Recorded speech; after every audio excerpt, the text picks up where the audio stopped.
He left me alone on our anniversary, and at midnight, I heard something strange.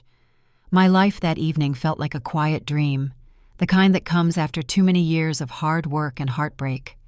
10 years. That's what we were celebrating. A whole decade of us. I'd spent the day convincing myself that surviving together was proof of something sacred. Love that endures, I used to call it. By 6:30, the house in Evanston smelled like rosemary and honey. The roast chicken was resting on the counter. Jazz hummed low from Wallace's old record player, and candles flickered across the dining table like little suns. I'd polished the wine glasses, ironed the cream dress he once said made me look like morning, and even placed our wedding photo at the center of the table, just to remind us how far we'd come. I remember pausing at that picture. We looked so young. His smile was a promise, mine a prayer. My mother's words echoed softly in my mind. Endurance is the secret ingredient in love, baby. Maybe she was right. We had endured. The layoffs, the miscarriages, the silent nights that nearly drowned us, but we'd made it. At least I thought we had. 7 o'clock came and went. No Wallace. I texted, "Dinner's ready. Hope you're close." No reply. At 7:30, I opened a bottle of red anyway, poured myself a small glass, and turned up the music. Miles Davis, his favorite.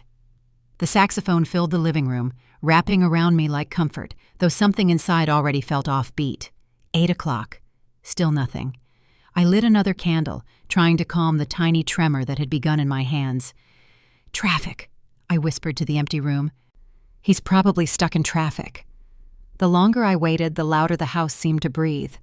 The refrigerator clicked. The clock on the wall ticked like a metronome, marking every doubt. I kept glancing at the doorway, expecting the sound of his keys, the usual whistle he made before saying, "Hey, baby." But it never came. When the clock struck 9, I set my fork down and stared at the uneaten meal. The candles had melted into soft pools of wax. The silence pressed so close I could hear my own heartbeat. I almost laughed. 10 years of marriage, and here I was, talking myself into patience like it was prayer. He'd promised tonight would be different. He'd even said, "Let's start fresh, Amber." I had believed him because belief was easier than fear. I scrolled through my phone, searching for messages, for proof he still remembered. Nothing. So I stood, walked to the stereo, and replayed our song from the wedding, the one we danced to when everyone else had left the reception hall. I let it fill the house again, pretending he might walk in, kiss my neck, whisper, "You still got it." But the song ended, and he still wasn't home. At 10:15, I blew out half the candles. The smoke curled upward like questions I didn't want to answer. I tried calling, but the call went straight to voicemail. His recorded voice said, "You've reached Wallace. Leave it." I left nothing. I sat back down, hands folded, staring at the space across from me. That chair looked lonely too, the kind of lonely that makes you wonder if love can die quietly, like a candle running out of wick. When headlights finally swept across the living room window, my heart leapt. I hurried to the door, smoothing my dress as if the night could still be saved. He came in wearing his work jacket, no flowers, no card, just a tired smile that didn't touch his eyes. "Sorry I'm late," he mumbled, kissing my cheek lightly. Traffic was insane. He smelled faintly of cologne, not the one he used to wear, something sharper. "It's okay," I said, forcing warmth. "Dinner's still warm." He nodded, loosening his tie, glancing toward his phone as it buzzed in his pocket. "You hungry?" I asked. "Starved," he said, though his tone didn't match. We sat. He ate in silence, scrolling through messages between bites. When I tried to talk about work, he grunted. When I asked about his new client, he shrugged. The conversation limped and fell apart. I tried to joke. "You'd think after 10 years we'd still have something to talk about." He smiled thinly. "We talk all the time." "Do we?" I wanted to ask, but I didn't. Halfway through dinner, he stood. "Forgot something in the car," he said. He slipped on his jacket and disappeared into the night. I waited 5 minutes. 10, 15. The chicken cooled, the wax puddled, the music looped into silence. When I finally peeked outside, the driveway was empty. My chest tightened, but I refused to cry. Maybe he'd gone to get dessert. Maybe he'd surprise me. Maybe. I cleaned the table mechanically, washed each plate, each glass. The domestic rhythm steadied me. Rinse, wipe, breathe. I lit one last candle, sat by the window, and watched the streetlights flicker. Around 11:30, exhaustion crept in. I told myself he'd be home any minute, that tomorrow we'd laugh about it, that marriage was just messy sometimes. So I went upstairs, changed into my robe, and sat on the edge of the bed, phone in hand. No missed calls. Outside, the wind brushed against the windows. The house creaked like it was sighing. At midnight, I heard it, a sound that didn't belong. Soft at first, a hum, then a laugh. I froze. It wasn't the television. I'd turned that off hours ago.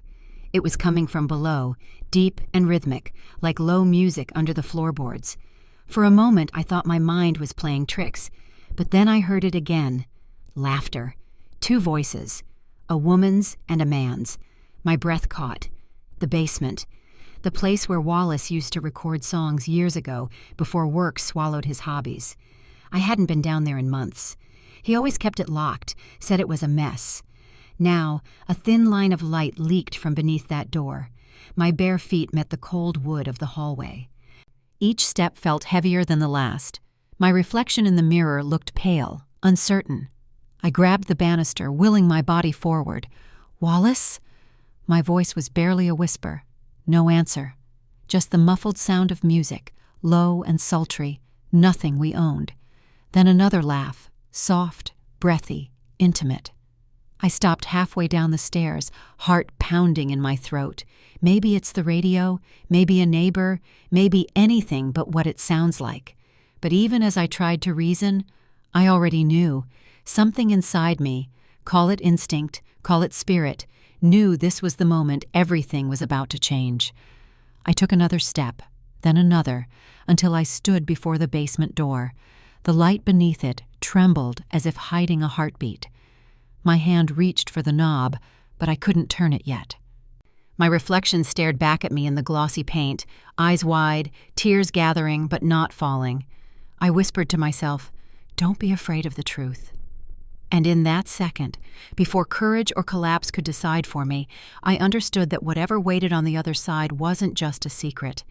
It was the end of the life I thought I had. Before that night, I would have sworn I knew Wallace down to his smallest habits.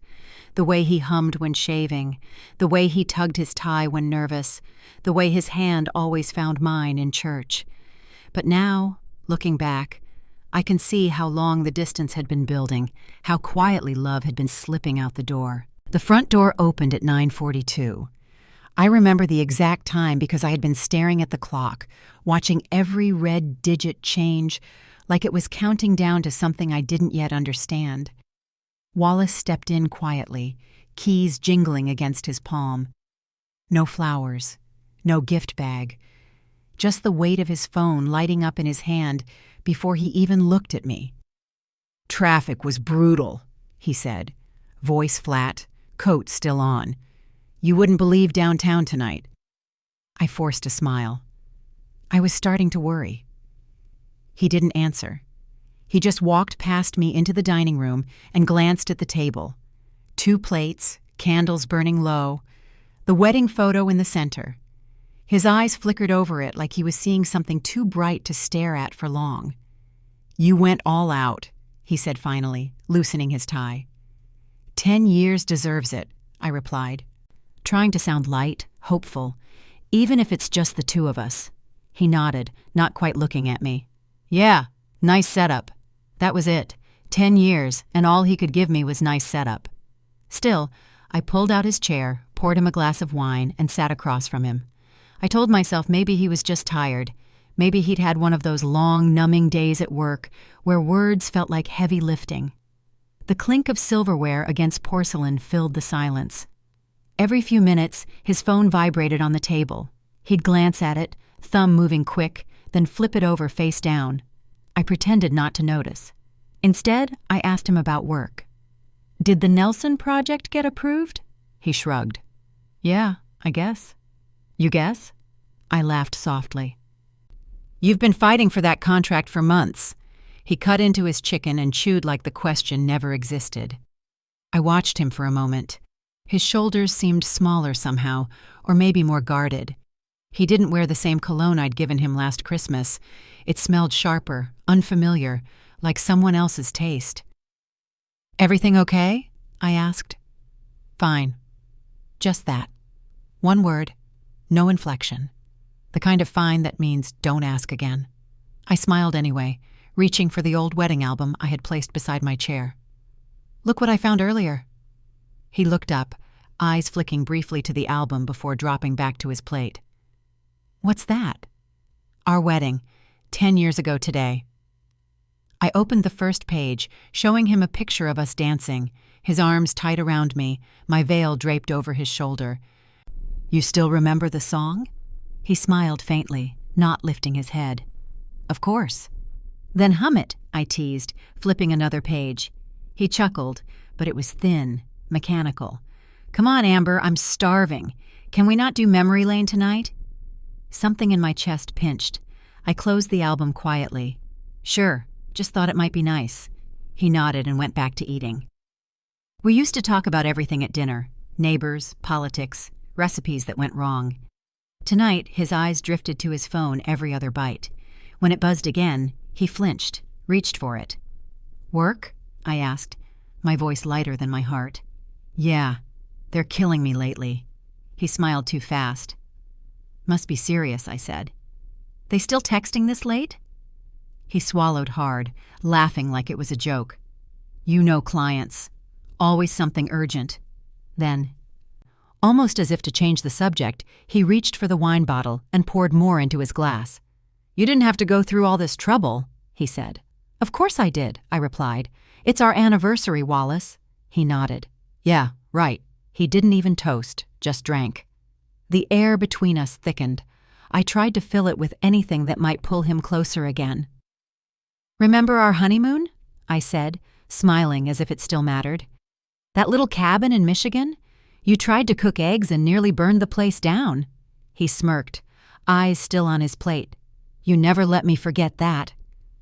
I remember laughing so hard we woke the neighbors. He didn't answer. The silence after that was heavy. An old silence, one I recognized from years ago, the kind that came after an argument neither of us won. Only this time, there'd been no argument. Just emptiness. I reached across the table, fingers brushing the stem of his wineglass. You okay, baby? You've been quiet lately. He looked up then, eyes meeting mine for the first time all evening. But the look was brief, like a stranger glancing at another in passing. Just tired, he said. Long week. Okay. I nodded, forcing a smile that hurt to hold. Then eat. I made your favorite. He poked at the food. Smells good. But he didn't finish it. At 9:15, his phone buzzed again. This time, he didn't pick it up right away. Instead, he exhaled deeply, grabbed his jacket from the back of the chair, and said, Forgot something in the car. I blinked. Now? Yeah, won't be long. Before I could answer, he was out the door. I listened to his footsteps fade down the walkway. The door clicked shut behind him. 5 minutes passed. 10. I cleared the plates, rinsed them under the tap. Outside, I heard nothing. No footsteps returning. No car door opening or closing. 20 minutes. I looked through the window. The driveway was empty. My stomach dropped. I called his phone. Straight to voicemail. You've reached Wallace. Leave it. I didn't leave it. I sat down again at the table, the candles now nothing but flickering stubs. Their wax had spilled over, hardening into strange, uneven shapes. The house was silent, except for the soft hiss of the heater and the slow, patient tick of the clock above the fireplace. I stared at his half-eaten meal. The chicken had gone cold, the wine untouched. Across from me, his chair was still slightly pushed back, as if he'd rise from it any second and apologize for everything. But the seconds kept stretching. Loneliness started to move through the room, slow and thick, like smoke. It sat beside me. It breathed with me. I whispered to it, This isn't how love is supposed to feel. I got up, walked around the table, and touched the photo frame in the center. Us, 10 years ago, smiling like we believed forever was a promise no one could break. Now, it just looked like strangers in borrowed clothes. By 10 o'clock, I gave up pretending he'd come back. I blew out the candles one by one, the darkness swallowing the last bit of warmth from the evening. The scent of melted wax and rosemary clung to the air. I sat again, elbows on the table, head in my hands. I wanted to cry, but the tears wouldn't come. Instead, there was this strange calm, like my body already knew what my mind refused to admit. Something was wrong. Deeply wrong. I picked up my phone once more, scrolling through old pictures of us, birthdays, vacations, silly selfies from years when laughter came easy. Each image felt like a ghost. The phone vibrated suddenly in my hand, lighting up with a text notification. But it wasn't from him. It was a message from Trina. "Happy anniversary, sis. Hope Wallace spoils you tonight." I stared at it for a long time, my fingers frozen above the screen. I typed back, "Thank you, sis. He's working late." But I didn't send it. Instead, I deleted the reply and placed the phone face down on the table. Outside, wind brushed softly against the window panes. The branches of the oak tree scraped the glass with a sound like quiet knocking. I looked toward the door again, half expecting him to walk in, smiling, carrying some ridiculous excuse and a box of chocolates to make it better. But the house stayed empty. When the clock chimed 11, I finally stood and gathered the dishes. My movements felt rehearsed, robotic. The night had hardened around me, cold and still. As I turned off the lights, I caught my reflection in the kitchen window. My face looked older, my eyes weary and searching. "I thought endurance was the secret to love," I whispered. "But maybe endurance is just how we learn to survive its absence." I left the table as it was, plates half cleaned, the photo frame still at the center, and went upstairs. Each step creaked like the house was echoing my exhaustion. In our bedroom, I sat on the edge of the bed, still dressed in that cream gown. I waited until I couldn't anymore. The clock hit midnight before I realized the silence was too perfect. The kind of silence that hides something underneath, and that's when I heard it again. The faintest hum, like distant laughter drifting up from the floorboards below. I told myself it was nothing, just the wind, just the night playing tricks. But part of me already knew the truth was waiting in the dark, downstairs, behind the door I hadn't opened yet. The house had gone too quiet. That kind of quiet that doesn't feel peaceful. It feels staged, as if the walls themselves were holding their breath, waiting for something I couldn't yet name. I lay there in bed, staring at the ceiling, the cream folds of my anniversary dress still draped over the chair. The clock beside me glowed 12:07 a.m. Wallace still wasn't home. No text, no call. Nothing but that awful quiet pressing into my ears. Downstairs, the hum of the refrigerator was steady, mechanical, the only heartbeat left in the house. Every now and then, the heater clicked on, the pipes sighing like the place was exhaling in its sleep. I tried to close my eyes, to tell myself he'd just gone for a drive, to think. That maybe he'd fallen asleep in the car, listening to the radio. Anything to make the silence make sense. But then I heard it. A sound so faint I thought it was my imagination at first. A laugh. Not loud, just soft, muted, familiar. A woman's laugh. I froze. My eyes flew open, pulse spiking so fast I could hear it in my throat. I lay perfectly still, listening. For a few seconds there was nothing. Just the same hum from the fridge, the whisper of the wind outside. Then, again. Laughter. A second voice, his. Wallace. Low, easy, playful. A tone I hadn't heard from him in months. I sat up slowly, my heart pounding so hard it almost drowned out the sound. I turned off the bedside lamp and held my breath.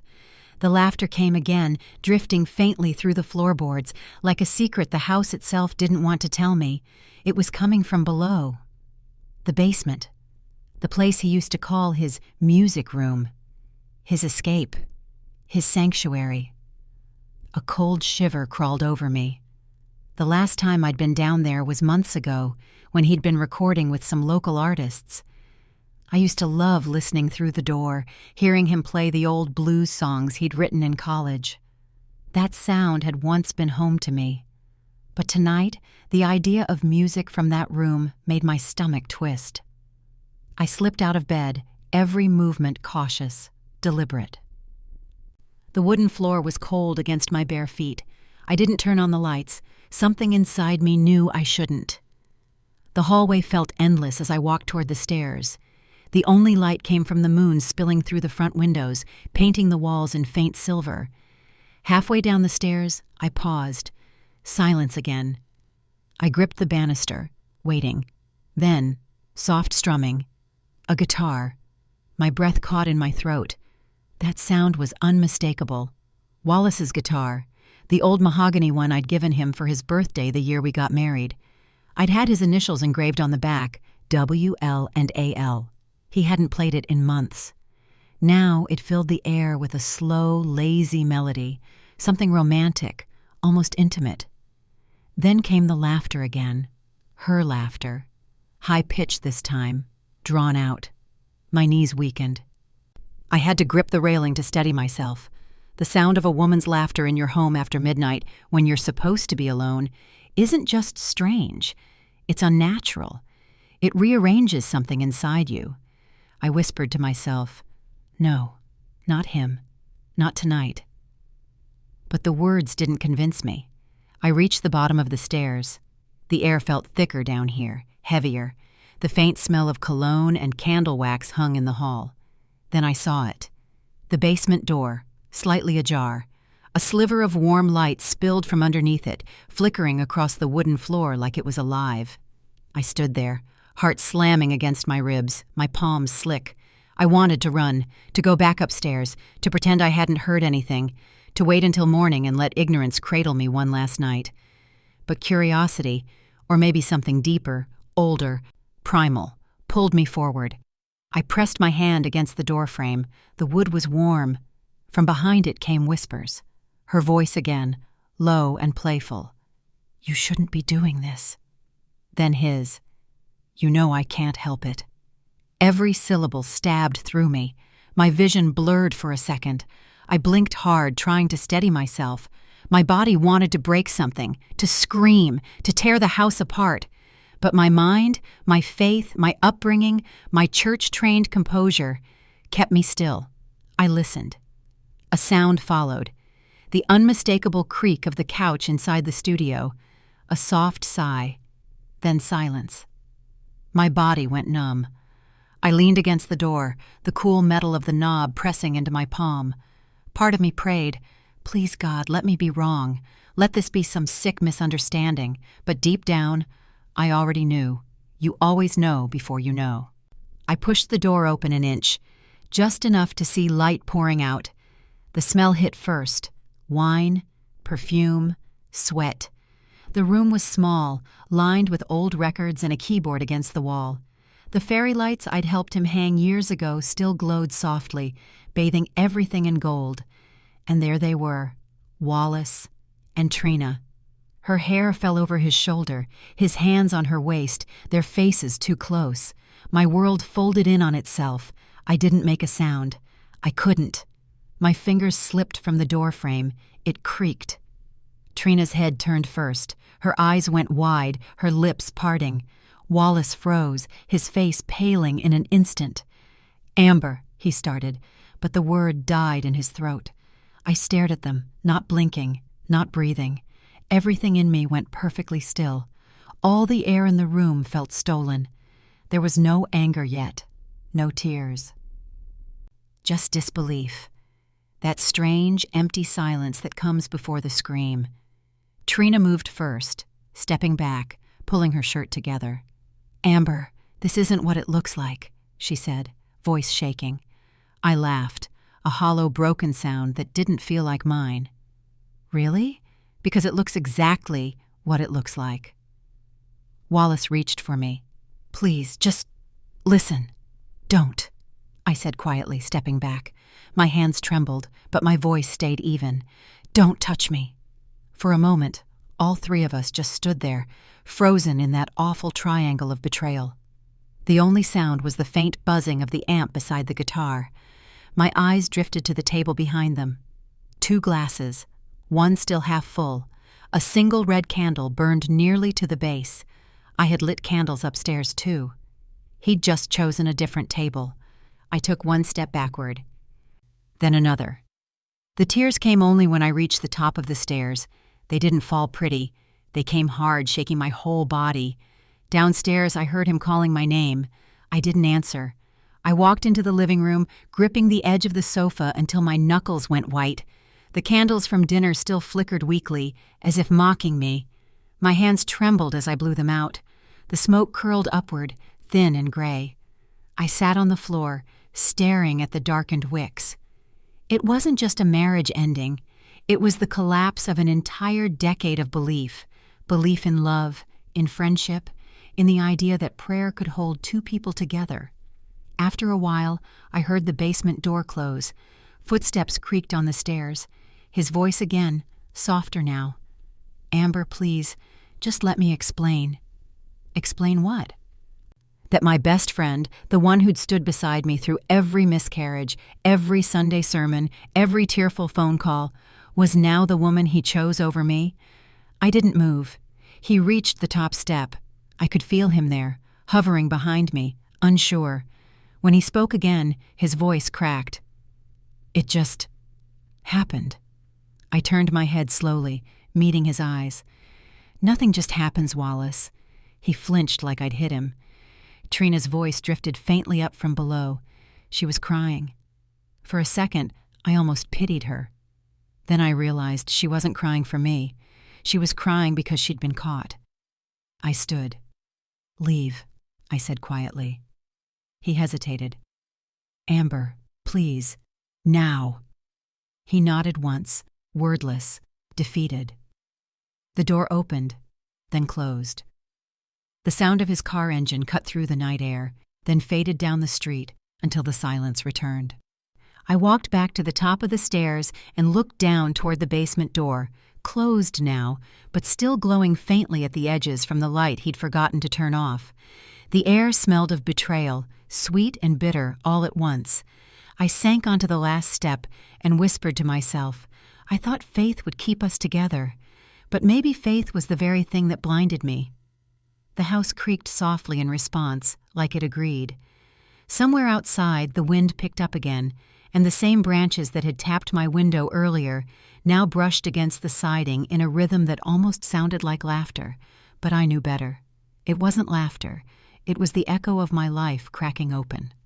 For a long time, I just stood there, hand on the cold metal of the basement doorknob, my own reflection staring back at me in the glossy black surface. I could barely recognize the woman looking back. Her eyes were wide, trembling. Her breath fogged the shine of the door. The candlelight from the hallway flickered behind me, soft and unsteady, painting long shadows that swayed like ghosts on the walls. From inside came a low hum. Wallace's voice. The warmth of it made my stomach twist.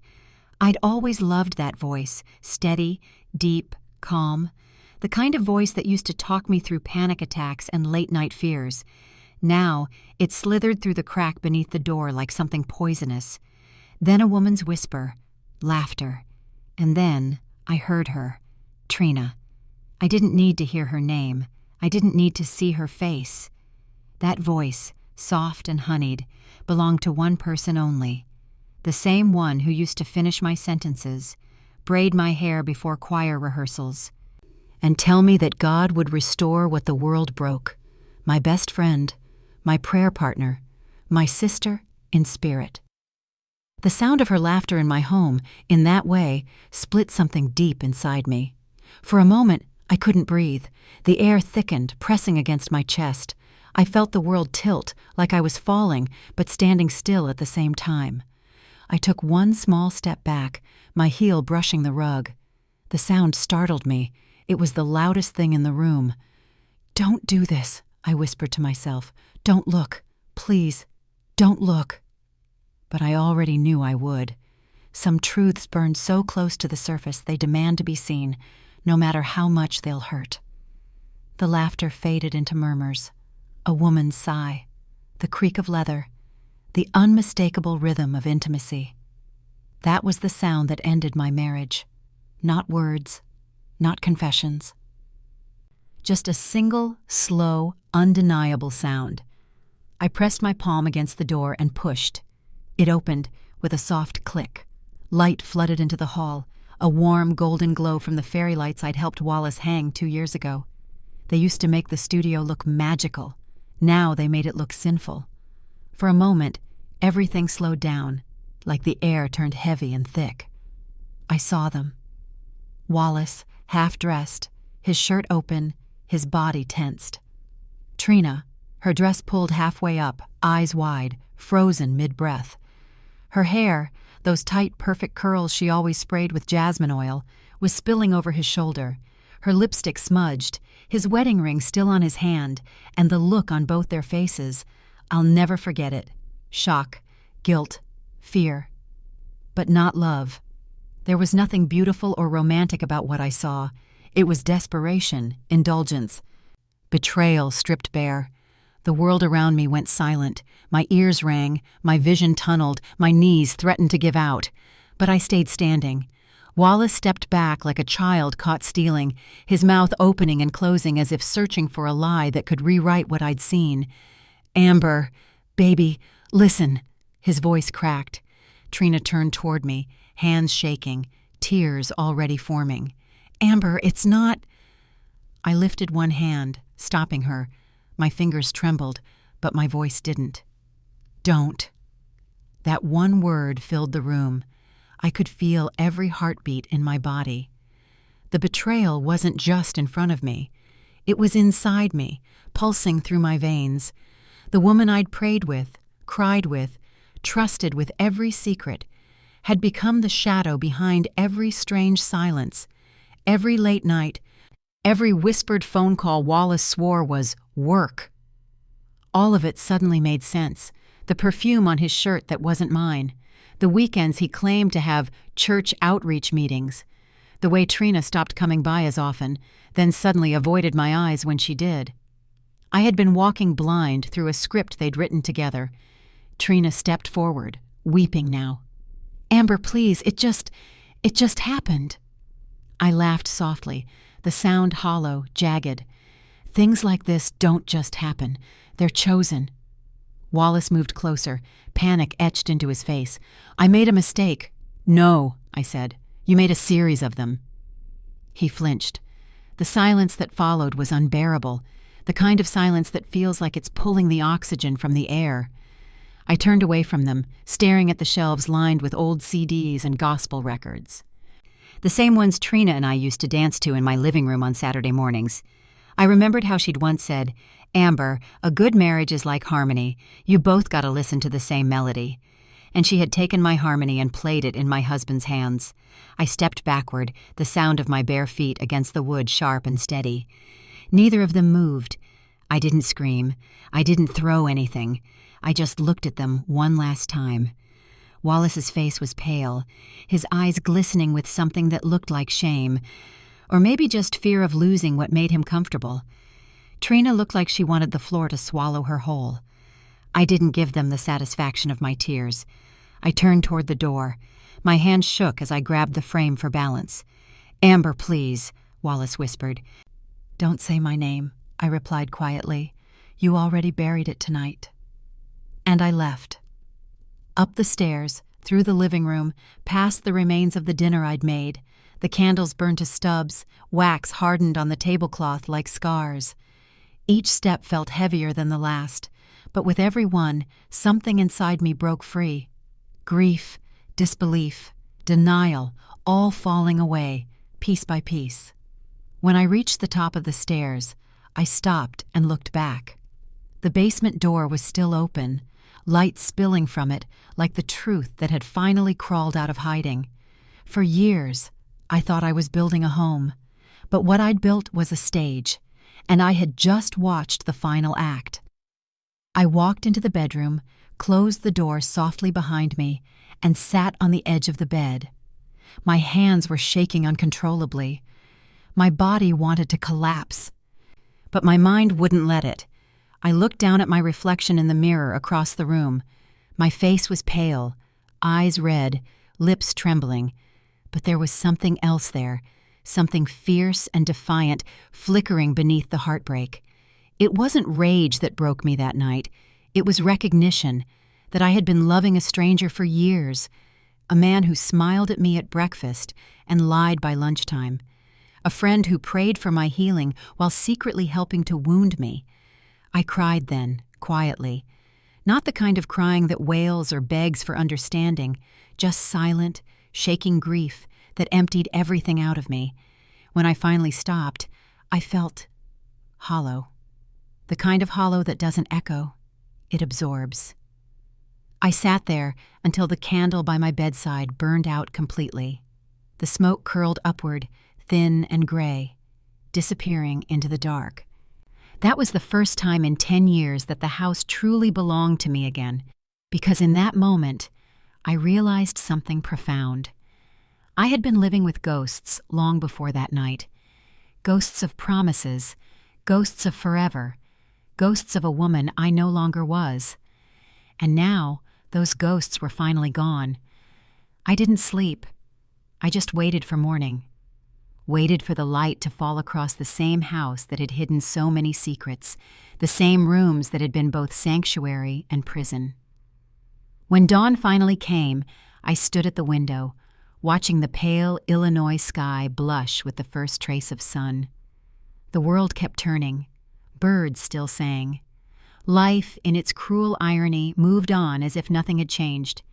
But I had. That morning, I made a decision, not out of vengeance, but out of mercy for myself. I would no longer beg for explanations from people who had already shown me the truth. Wallace and Trina had taken something sacred and dragged it through the dark, but they hadn't destroyed me. They had, without knowing it, freed me. That realization didn't come with fireworks or fury.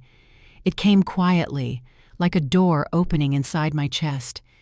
And somewhere deep down, beneath all the pain, I heard it, the faint whisper of peace, waiting its turn to be heard. If you've ever given your heart to someone who forgot how to hold it, if you've ever found out the truth too late, then you know what Amber felt that night. She didn't need to scream to be powerful. She didn't need revenge to rise again. She just needed to walk away with her dignity intact. If Amber's story touched something in you tonight, take a moment. Tap like, hit subscribe, and tell me in the comments if you've ever had to rebuild yourself after betrayal. When I opened my eyes, the world was gray. Not storm gray or winter gray, just that strange, colorless quiet that comes after something has broken. The other side of the bed was cold, untouched. His pillow still held the shape of his head, but it was only memory now.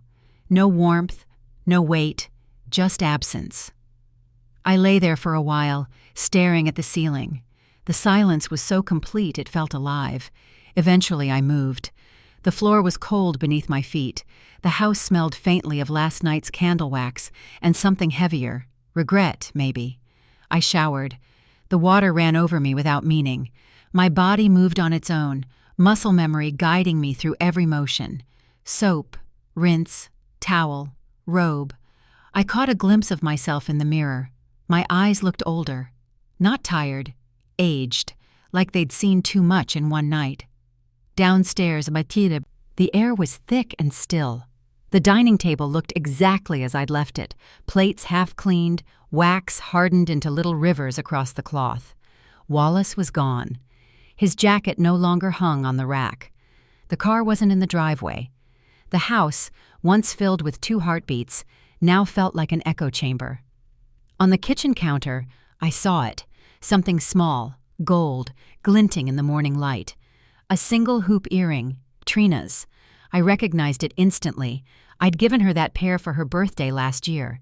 She'd worn them every Sunday since. My stomach twisted. The sight of that earring in my home felt like a scar carved into the air, proof that last night hadn't been some nightmare I could pray away. For a long time I just stood there, staring at it. Then slowly, I picked it up, rolled it between my fingers, and placed it gently in the trash. No anger, no tears, just a quiet kind of finality. Something inside me shifted in that moment. I wasn't going to hide. I wasn't going to whisper about my pain or pretend the truth hadn't walked right into my house. I'd spent too many years covering up disappointment with grace, mistaking silence for strength. Not today. It was Sunday morning, the day I'd always reserved for worship, for fellowship, for pretending everything was fine. But this Sunday, the pretense was over. I got dressed, black dress, simple flats, no makeup. I wrapped a scarf around my hair, grabbed my keys, and drove. The sky over Illinois was pale and still waking up, the kind of dawn that makes you feel both small and infinite. I drove past the same houses, the same corner store, the same church steeple I'd seen every week for years. When I pulled into the church lot, my hands trembled on the steering wheel, but my heart felt strangely calm, like it had already decided what it needed to do. Inside, the familiar smell of polished wood and incense met me. Warm voices, soft greetings. "Morning, Sister Amber. So good to see you today. Happy anniversary weekend." I smiled at them all, a soft, practiced smile. They didn't know, not yet. I took my usual seat, third pew from the front, near the window. The choir began to sing, voices rising in sweet harmony. "Great is thy faithfulness." The sound filled the sanctuary, but I couldn't sing. My lips moved around the words, but my throat stayed closed. Across the aisle I saw him, Wallace. He was standing beside the deacons, dressed sharp as always, head bowed like a man in prayer. His face looked calm, untouched. 2 rows behind him, Trina. Her eyes flicked up for a second, then down again, her hands clasped tight around her Bible. The sight of them both there, worshiping under the same roof they'd desecrated, hit me harder than the discovery itself. I almost laughed. Church folk always said the Lord tests your faith. But sometimes I think he just hands you the truth and waits to see what you'll do with it. The sermon passed like a blur. The pastor spoke about renewal, about letting go of burdens, about confession as cleansing. Every word sank into me like an echo of what I already knew I needed to do. Then came testimony hour. The pastor smiled, lifting the microphone. "Anyone have a word of praise or testimony this morning?" Usually, 3 or 4 hands would go up, but this time, before anyone else could move, I stood. My legs felt steady. My voice, when it came, was calm, too calm. "Pastor," I said, "I'd like to share something." He nodded kindly, motioning me forward. "Come on, Sister Amber, the floor is yours." Every eye in the sanctuary followed me as I walked to the front. My heels clicked against the tile, each step like a drumbeat announcing something sacred, something dangerous. I turned to face the congregation. Faces I'd known for years stared back, friends, elders, women who'd prayed over me through heartbreak and miscarriages, men who'd shaken Wallace's hand every Sunday with brotherly pride. I took a deep breath. "My name," I began, voice steady, "is Amber LeJohn, and I have a testimony." A murmur rippled through the pews. I smiled faintly, though my heart pounded against my ribs. "I used to believe forgiveness meant silence," I said. "That if you kept your pain quiet, it would disappear. That's what we're taught, isn't it? To keep the peace at all costs. To smile through it. To pray harder." A few women nodded softly. But last night, God showed me something different. I paused, letting the stillness gather. My husband and my best friend have been keeping company behind my back. Gasps scattered through the sanctuary like shattering glass. Someone dropped their Bible. I didn't flinch. "I forgive them," I continued, "because forgiveness frees me. But I'm done carrying both their sins." Silence. A holy kind of silence, the kind that makes the air itself heavy. Trina's head snapped up. her face drained of color. Wallace looked down, hands clasped, eyes fixed on the floor. The pastor's mouth opened slightly, but no words came. I felt tears rise behind my eyes, but I didn't let them fall. My voice softened. Sometimes love isn't enough to keep something sacred. Sometimes God lets you see the truth because He's trying to make room for something better. I see that now. No one spoke. The entire congregation sat frozen in collective disbelief, eyes darting between me, Wallace, and Trina. Then, somewhere in the back, a woman whispered, "Lord, have mercy." The choir director cleared his throat, unsure what to do. I handed the microphone back to the pastor. "That's all," I said quietly. Then I turned and walked down the aisle, my heels echoing through the silence. Behind me I heard movement, Trina standing suddenly, her chair scraping the floor. She fled down the side door, sobbing. Wallace didn't move. He just bowed his head, still and small. The choir began to sing again, their voices shaky at first, then stronger. "Amazing grace, how sweet the sound." I reached the door as the words that saved a wretch like me filled the room. Outside, the morning air hit my face like water, cold, clean, real. For the first time in years, I felt light. Empty, yes, but lighter. I walked to my car, hands trembling, heart strangely calm. I had done it. I had spoken my truth in the same place where I'd once learned to silence it.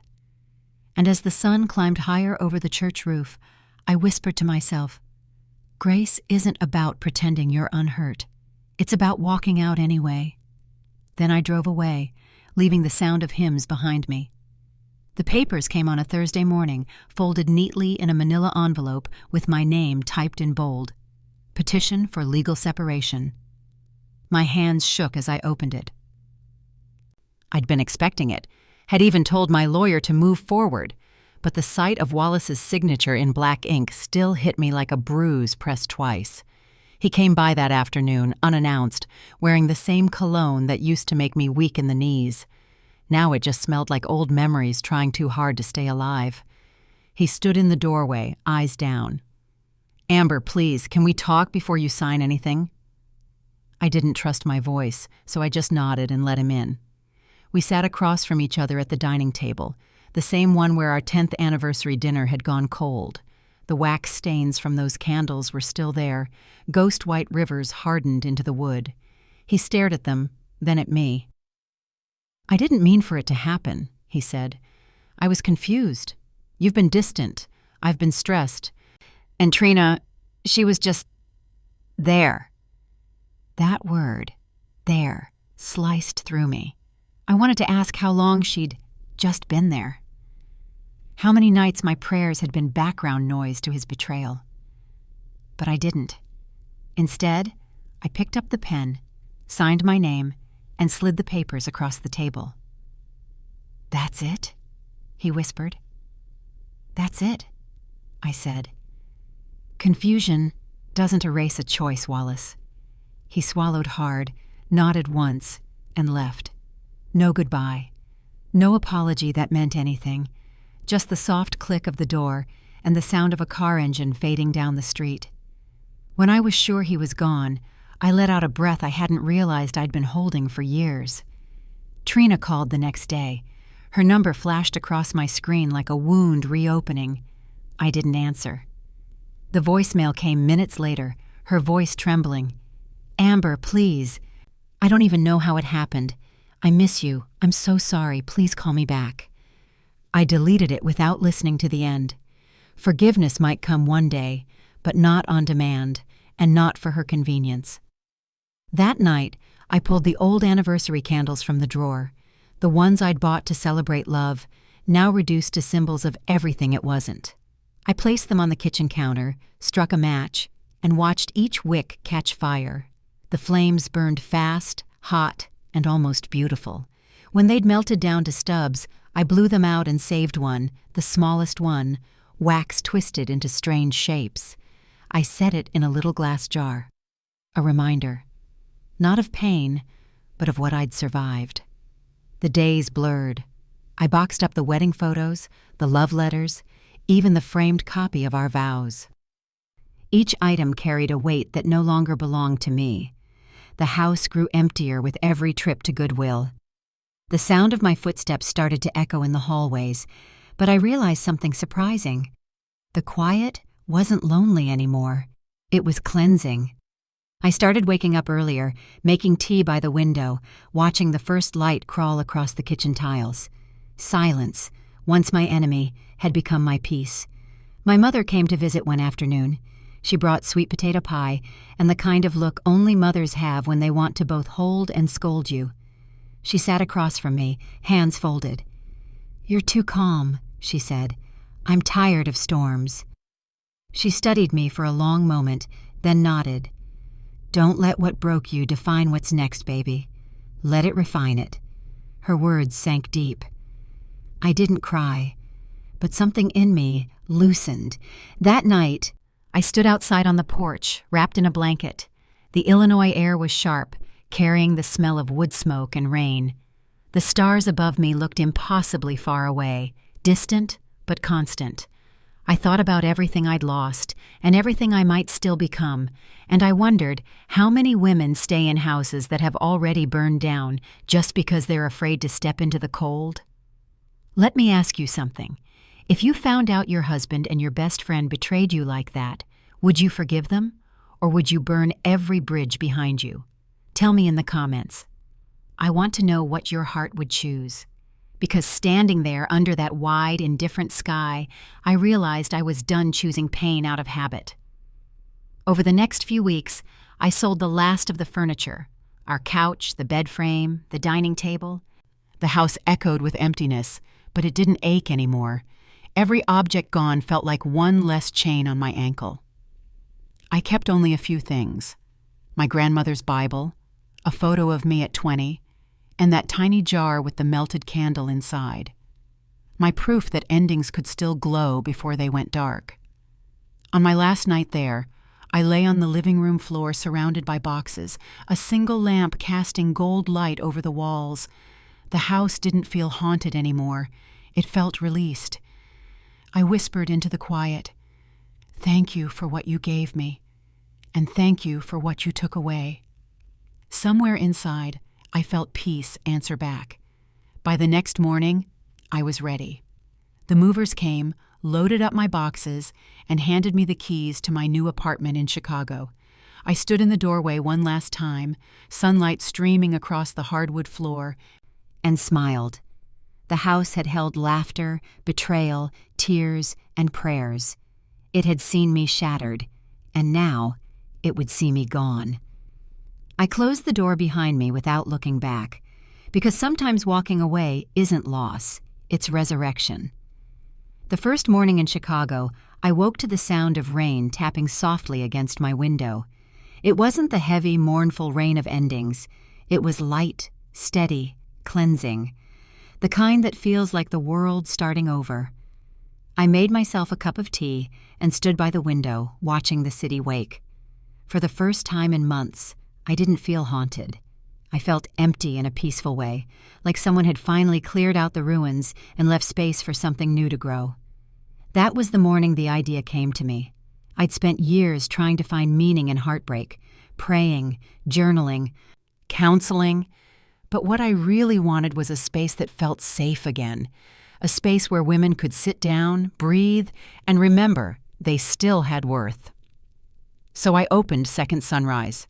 It started small, a rented corner shop on a quiet Chicago street with windows that caught the morning light just right. I painted the walls a soft amber gold, not because of my name, but because that color reminded me of hope, warm, steady, familiar. I kept the menu simple: teas, coffee, and homemade pastries baked fresh every morning. But what made the place special wasn't what we served, it was what we created.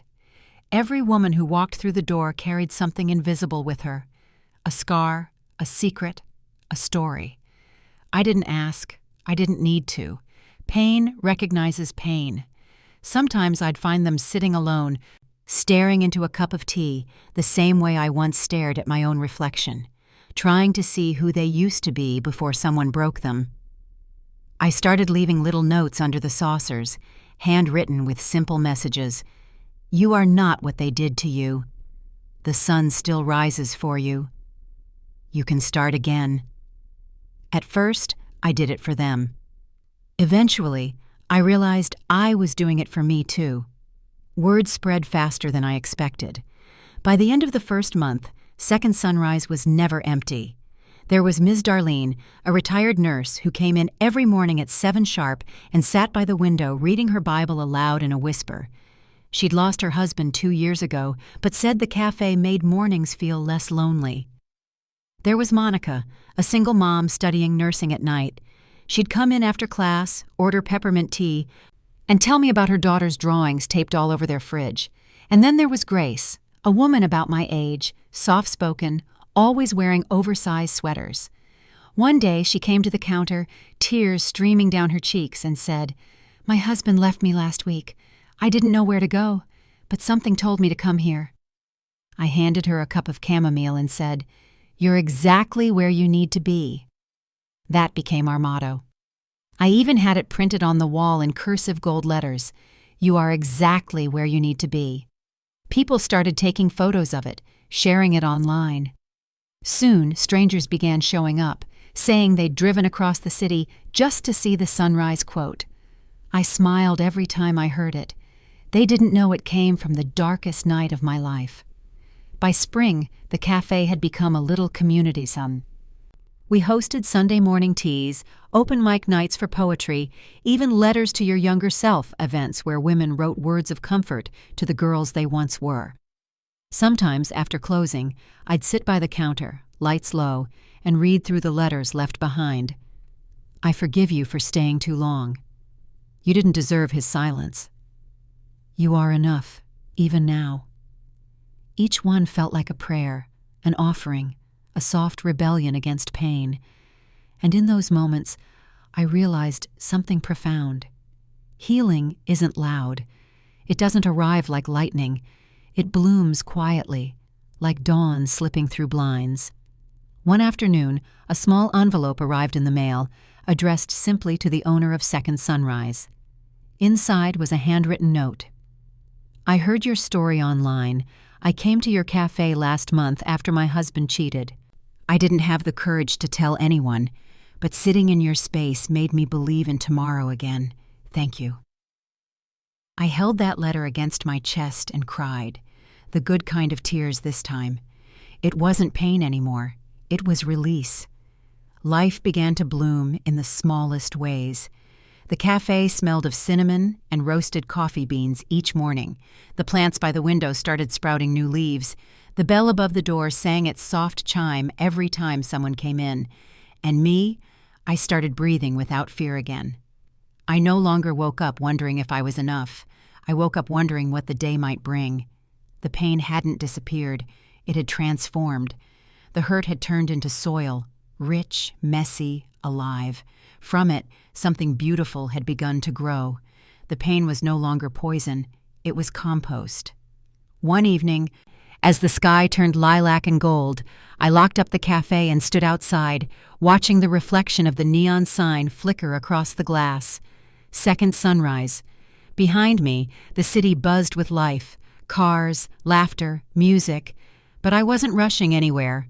For the first time in a long time, I was exactly where I belonged. I thought about Wallace, about Trina, not with anger anymore, but with understanding. They were just chapters that had ended, characters who had played their part in my story and exited when their lessons were done. Sometimes I still caught myself wondering why it had to happen that way, why betrayal had been the doorway to freedom. Maybe because pain is the only language some transformations understand. I took a deep breath and smiled. The city lights flickered like stars beneath my feet, and somewhere in the distance, the dawn was waiting to rise again. Before I left, I walked back inside, turned the closed sign to face the street, and sat for a moment in the quiet glow of my new life. I pulled a pen from my apron and scribbled something on a napkin, an invitation, a reminder, a conversation starter for the ones who would come after me. What if the worst thing that ever happened to you was actually the beginning of the best? Because sometimes life doesn't give you a new dawn. You have to make it yourself. By the time Wallace walked back into my life, years had already folded over like pages in a book I'd long finished reading. I didn't expect him. I hadn't thought about him in months, maybe years. Every trace of that old ache had long been replaced by softer things: the hum of the espresso machine at dawn, the smell of honey and cinnamon in the air, the low murmur of women sharing stories over tea. I'd built a rhythm, a quiet one. Second Sunrise had grown into more than a cafe. It had become a heartbeat for the neighborhood, a place for renewal, for laughter, for people learning to live again.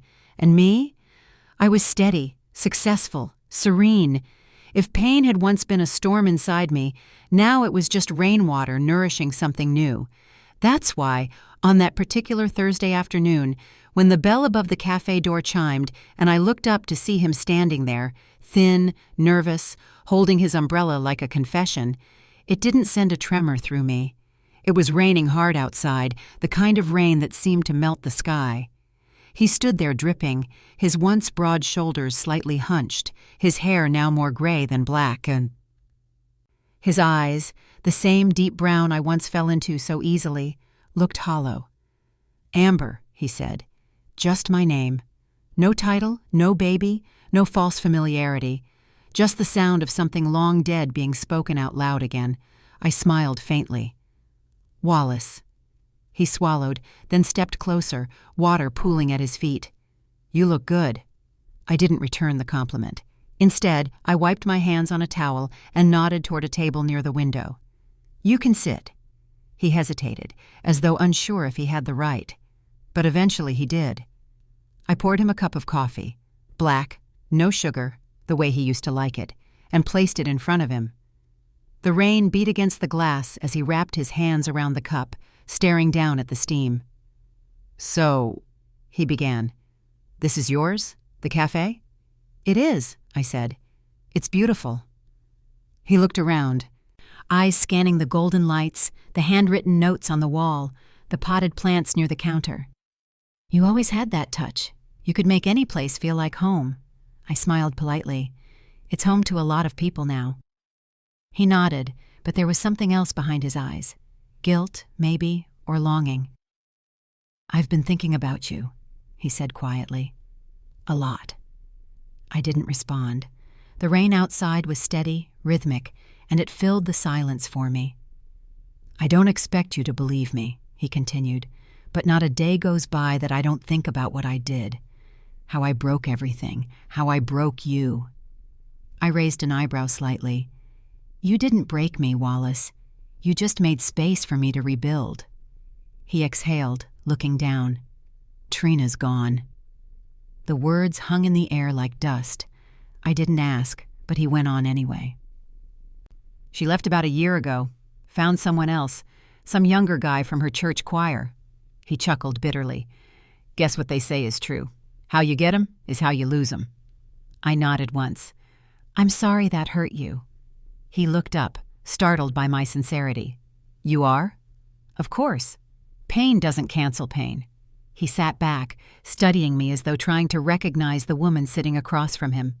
The amber light from the cafe windows reflected in my hair, and for a brief second I saw in his eyes that he understood, really understood, that I wasn't his anymore, not even in memory. "I'm divorced," he said after a moment. "No surprise, I guess." He laughed softly, but it didn't reach his eyes. "You know, I used to tell myself I left you because I felt unseen, because I thought something was missing. But the truth is, I was the one who was missing. I didn't know how to show up for anyone, not even myself." He leaned forward. "I'm sorry, Amber. I mean it this time. I was a fool. You were the one that got away." For a long moment, I said nothing. I just looked at him, the man who once knew every corner of my heart and then chose to abandon it. The man who had built his guilt into a monument and now came looking for peace, as if it could be handed back like a borrowed book. I didn't feel anger. I didn't even feel pity. I felt distance.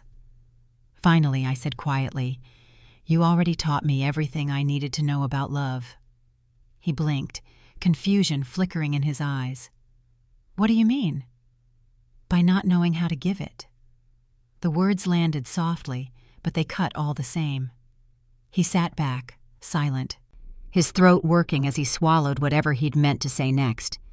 I stood, taking his empty cup to the counter. Thank you for coming, Wallace. I hope you find peace someday. He looked up at me, eyes wet. You already have, haven't you?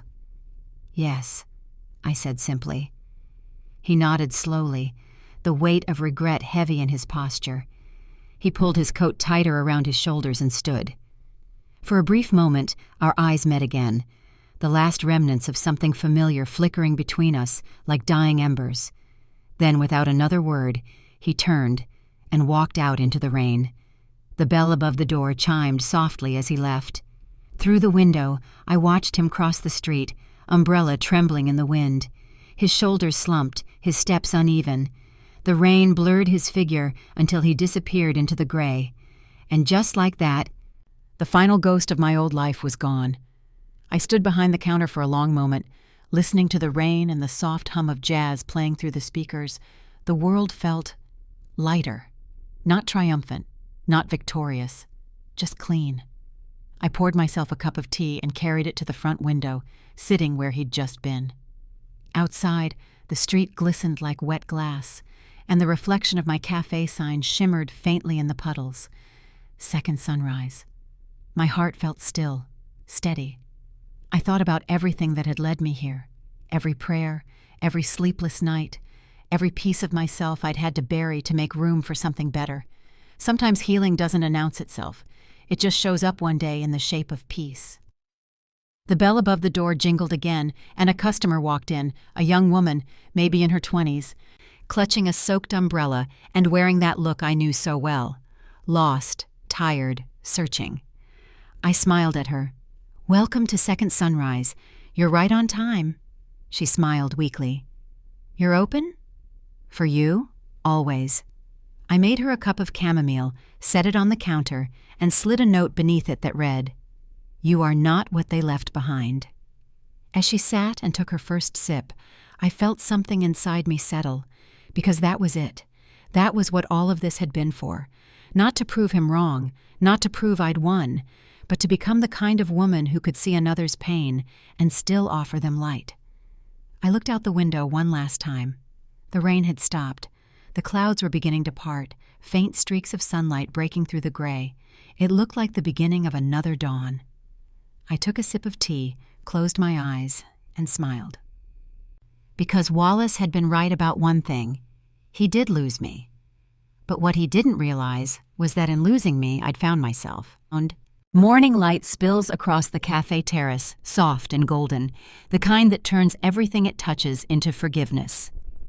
Amber LeJean sits at her favorite table, a cup of jasmine tea steaming between her hands. The city hums quietly below.